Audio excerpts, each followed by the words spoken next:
Hello student, welcome to my channel. Azire video tut moi tumalokor logot class 9 or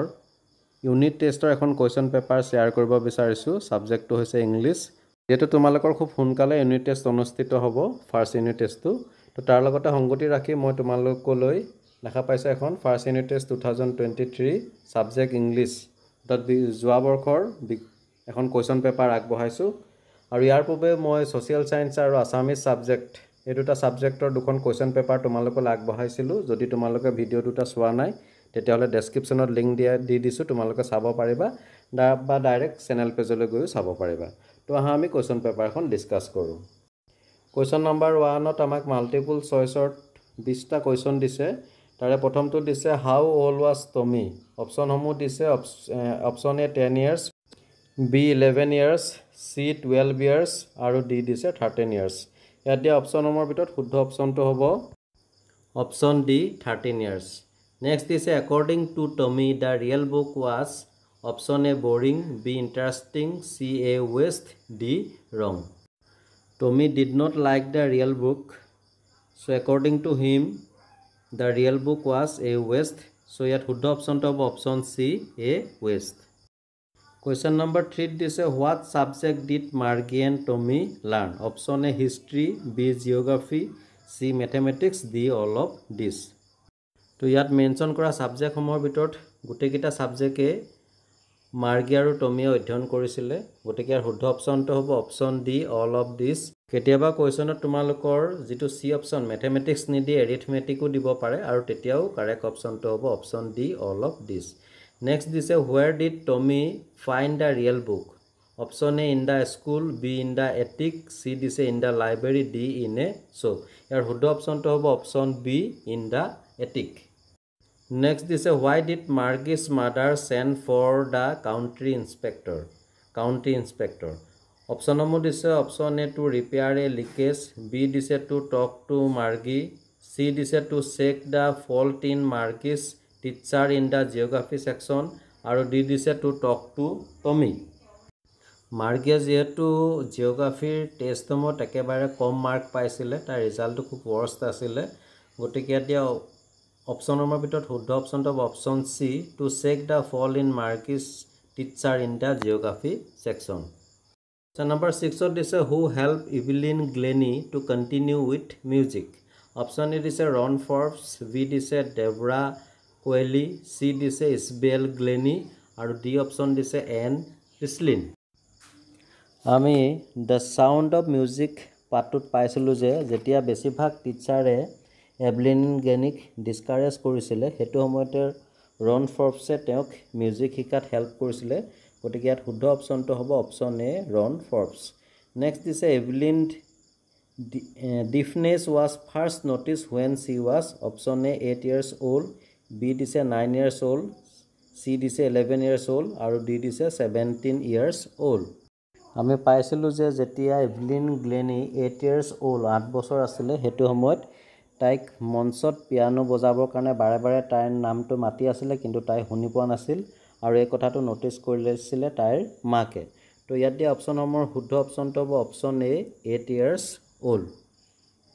next দিছে what did Ron Forbes advise Evelyn Option number দিছে option A to forget music B দিছে to listen to music C দিছে to feel music with her body D দিছে none of this ইয়াত দিয়া option সমূহৰ ভিতৰত শুদ্ধ অপচনটো হ'ব option C to feel music with her body যেটো ইভলিনে কানেৰে শুনি পোৱা নাছিল Question number 9 ত দিছে why was Evelyn's hearing severely impaired আক অপচন সমূহ দিছে option A due to bomb explosion B দিছে due to gradual nerve damage C দিছে due to accident আৰু option D due to falling from stairs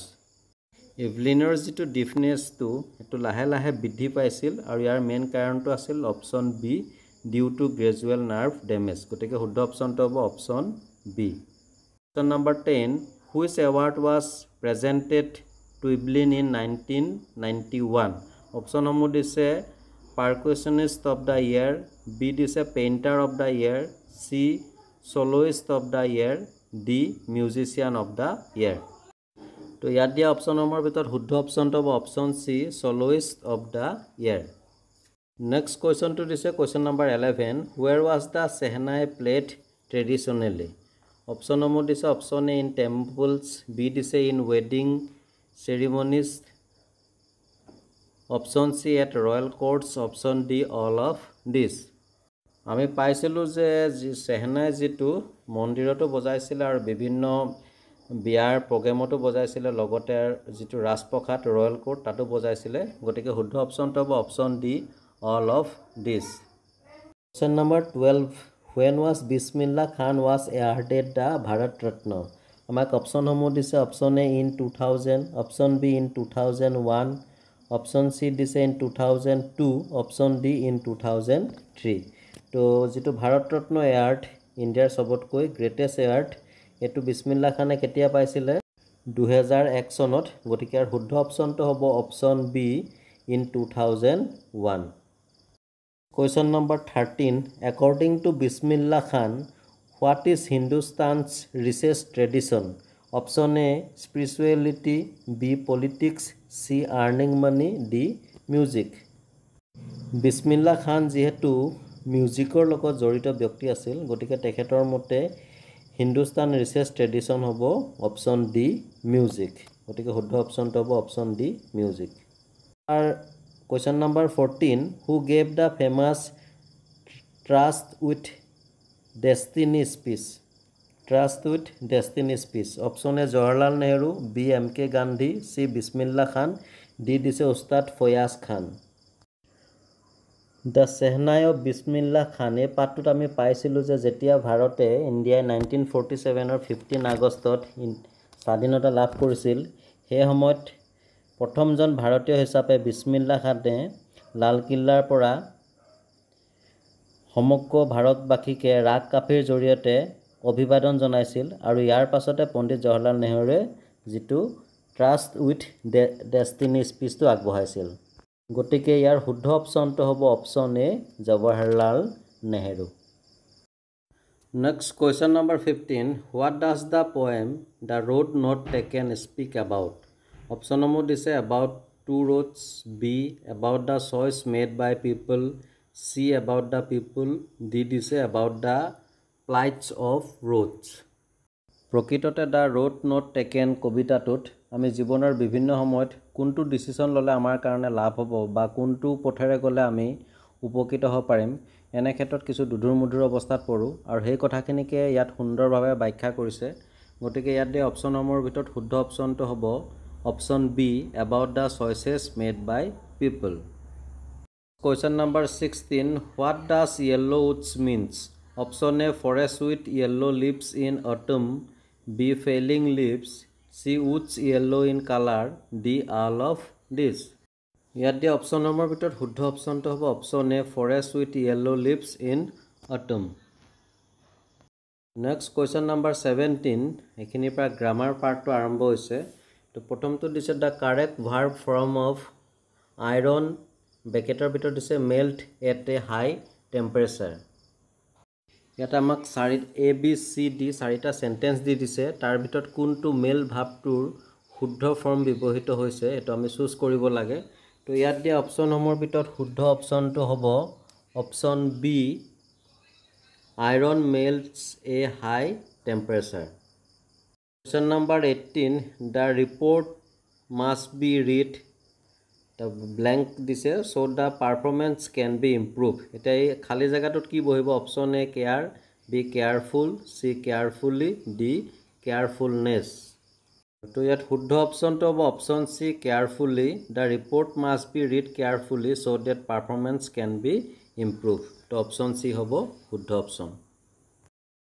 Question number 19 The appropriate question take in the sentence I am the tallest player in the team আমি এটো tech question সুধিছে option A দিছে am I B দিছে am not I C দিছে don't I D দিছে are not I ইয়াত শুদ্ধ অপশ্যনটো হ'ব option D are not I Question number 20 অৰ্থাৎ শেষৰটো MCQ The question to get the underlined part as answer Their parents are in London now. Yet লণ্ডনটো তলত underline কৰি দিছে আৰু এই যিটো সেন্টেন্সটো দিছে এটো এনসাৰ হিচাপে দিছে তাক কোনটো কোৱেশ্চন কৰিলে আমি এনে ধৰণৰ এনসাৰ পাম সেই সম্পৰ্কে ABCD 4টা কোৱেশ্চন দি দিছে আমাক তো ইয়াত দিয়া অপচনসমূহৰ ভিতৰত শুদ্ধ অপচনটো হ'ব option D where are their parents তো where are their parents এনে ধৰণে কোৱেশ্চন কৰিলে এনসাৰটো পাব their parents are in London now তো শুদ্ধ অপচনটো হ'ব option D next question number 2 ৰ পৰা শৰ্ট কোৱেশ্চন আৰম্ভ হৈছে 1 মাৰ্কৰ ফাৰ্স্ট to দিছে question number 2 who was Mrs. Jones এটো লিখিব লাগিব Mrs. Jones was Margie's mother question number 3 দিছে what is a telebook কি ইয়াৰ আনসাৰটো আমি এনে ধৰণে লিখিব পাৰো a book that can be displayed on a screen is called a telebook a book that can be displayed on a screen is called a telebook মই আকৌ কৈ দিছো next question number 4 where did Evelyn go with a youth orchestra তো যেটো 1 mark আছে গটিকে আমি এনে ধৰণে লিখিব পাৰো Evelyn went to United Kingdom with a youth orchestra question number 5 when was Bismillah Khan born ইয়াৰ আনসাৰটো আমি লিখিব লাগিব Bismillah Khan was born on 21 March 1916 next question number 6 where does the traveler find himself ইয়াৰ আনসাৰটো আমি এনে ধৰণে লিখিব পাৰো the traveler finds himself in the yellow woods at a point where the road divides into two parts মই আকবাৰ কৈ দিছো the traveler finds himself in the yellow woods at a point where the road divides into two parts next question number 7 what kind of teachers did Margie and Tommy have এটা আমি লিখিব পাৰো Margie and Tommy had mechanical teachers Margie and Tommy had mechanical teachers number 8 why was Margie performing poorly in geography test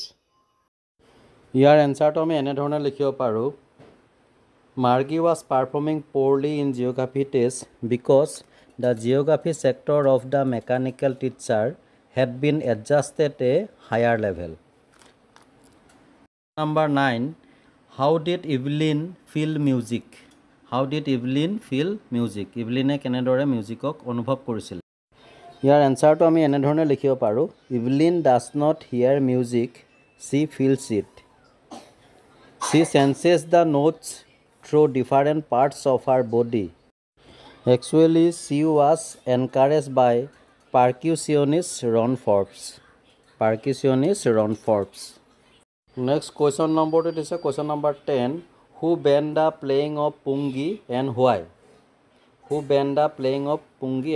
কোনে পুংগিটো বন্ধ কৰিছিলে পুংগি বজাটো আৰু কাৰণটো কি আছিল ইয়াৰ আনসাৰটো আমি এনে ধৰণে লিখিব পাৰো empire Aurangzeb banned the playing of pungi because it had a shrill unpleasant sound অৰ্থাৎ ইয়াৰ অতি কৰ্কশ কাণত ধৰা শব্দ নিৰ্গত হয় ইয়াৰ পৰা যাৰ বাবে ঔৰংগজেবে তেওঁৰ ৰাজপ্ৰসাদত পুংগি বজোৱাটো বন্ধ কৰিছিল next question number 11 when and how did Bismillah Khan get his big break ইয়াৰ আনসাৰটো আমি এনে ধৰণে লিখিব পাৰো Bismillah Khan got his big break in 1938 with the opening of All India Radio in Lucknow he soon became an often heard Shehnai player on radio এবাৰ question number 12 ত দিছে describe the route chosen by the traveler 2 marks দিছে এই কোৱেশ্চনটোৰ answer ইতিমধ্যে হয়তো তোমালোকে কৰিছা আৰু যদি নাই পৰা তেতিয়া হলে কমেন্ট কৰিবা ইয়াৰ আনসাৰটো মই কমেন্টৰ জৰিয়তে দি দিম question number 13 ত দিছে rewrite the following sentences using the correct tense form of the verb given in bracket ইয়াত আমাক টোটাল 5টা কারেক্ট টেন্স দিছে তাৰ প্ৰথম সেন্টেন্সটো দিছে A the patient die an hour ago এটো যেটো অলপ আগতে কামটো হৈছে গটিকে এটো হ'ব past indefinite tense গটিকে আমি এনে ধৰণে লিখিব লাগিব the patient died an hour ago B number to দিছে the baby cry as it is hungry এটো প্ৰেজেন্ট কন্টিনিউয়াস টেন্সৰ বাক্য হ'ব গতিকে আমি লিখিব লাগিব The baby is crying as it is hungry. The baby is crying as it is hungry. C number to this unless the little bird flies away quickly, the cat kill it. Eto hobo future indefinite sentence. Gotike yak ami ene dhorone likhibo lagibo. Unless the little bird flies away quickly, the cat will kill it. The cat will kill it. D number to this we live in this village since 2000. Eto ase present perfect continuous tense or বাক্য 2000 পা এতিয়ালৈকে আছে অৰ্থাৎ অতীতত কামটো আৰম্ভ হৈ এতিয়াও চলি আছে গতিকে এটো আমি এনে ধৰণে লিখিব লাগিব we have been living in this village since 2000. We have been living in this village since 2000. আৰু একেবাৰে হেকৰটো সেন্টেন্স দিছে ই when he came I read a newspaper. তেখেত যেতিয়া আহিছিলে মই নিউজপেপাৰ পঢ়ি আছিলোঁ অৰ্থাৎ কামটো চলি আছিলে গতিকে এটো পাষ্ট কন্টিনিউয়াস টেন্সৰ বাক্য হ'ব গতিকে আমি লিখিব লাগিব when he came I was reading a newspaper. When he came I was reading a newspaper. Question number 14. Rewrite the following sentences as directed in bracket. A to this she likes to read stories. Make it interrogative. আমি এক ইন্টাৰোগেটিভ formula নিব লাগে তো আমি লিখিব লাগিব ইয়াত যেহেতু পাৰ্টিকুলাৰ বি ভাৰ্ব নাই গতিকে আমি ডু ভাৰ্বৰ সহায় ল'ব লাগিব আৰু ইয়াত যেটো ইজ আছে ভাৰ্বটোত লাইকস গতিকে আমি ডাস দিব লাগিব গতিকে আমি লিখিব লাগিব does she like to read stories আৰু কোৱেশ্চন মাৰ্ক দিব লাগিব does she like to read stories question mark B নম্বৰটো দিছে his father is a businessman এটা আমাক ব্ৰেকেটত দিছে ask a question to get this answer আমি কি ধৰণৰ কোৱেশ্চন কৰিলে আমি এনে ধৰণৰ এনসাৰ পাম his father is a businessman তো কোৱেশ্চনটো হ'ব what is his father question mark what is his father question mark question number C দিছে mister Richard came here yesterday আৰু ডেছ দিছে আমাক এড এ টেগ কোৱেশ্চন এটো আমি টেগ কোৱেশ্চন কৰিব লাগে তো আমি ইয়াত লিখি দিব লাগিব didn't he mister Richard came here yesterday comma দিব লাগিব আৰু খালি জায়গাত লিখিব লাগিব ডিডন্ট হি কোৱেশ্চন মাৰ্ক তো ডিয়াৰ ষ্টুডেন্ট আজিৰ ভিডিওটোত ইমানেই এটা নতুন ভিডিওত তোমালোকক পুনৰ লগ পাম তোমালোকৰ যদি ভিডিওটো ভাল লাগিছে তেতিয়াহলে লাইক কৰিবা লগতে তোমালোকৰ ফ্ৰেণ্ডলৈ শেয়াৰ কৰিবা আৰু মোৰ চেনেলত যদি নতুন হয় তেনেহলে কাষতে থকা বেল আইকনটো প্ৰেছ কৰি চেনেলটো সাবস্ক্ৰাইব কৰিবলৈ নাপাহৰিবা এনে ধৰণৰ ভিডিও মই পাই থাকিবৰ বাবে